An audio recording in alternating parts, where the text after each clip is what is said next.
জয় গুরু। ইষ্টপ্রাণ দাদা ও মায়েরা, আজ ইষ্ট প্রসঙ্গে আনন্দ সংবাদ রয়েছে। সৎসঙ্গ বিহার শিলচর প্রদান করল 1 লক্ষের অধিক টাকা। জেনে নেব বিস্তারিত।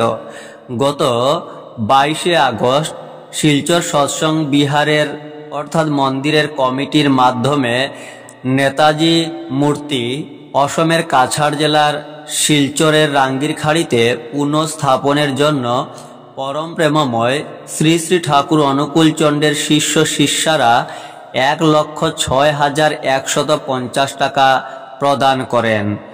পরিচালনা কমিটির দায়িত্বপ্রাপ্ত ব্যক্তি সম্মানিত শ্রী চম্পক দত্ত মহাশয় ও অন্যান্য সদস্যবৃন্দ শিলচরের মাননীয় এমএলএ বিধায়ক দীপায়ন চক্রবর্তীর হাতে 1 লক্ষ টাকার চেক এবং নগদ 6,150 টাকা তুলে দেন। শিলচর নেতাজি মূর্তি নবনির্মাণ ও স্থাপনা কমিটির পক্ষ থেকে শ্রী চম্পক দত্ত মহাশয় ও সৎসঙ্গ বিহার শিলচর মন্দিরের সকল গুরু ভাই বোনেদের প্রতি কৃতজ্ঞতা জ্ঞাপন করেছেন শিলচরের মাননীয় বিধায়ক শ্রী দীপায়ন চক্রবর্তী।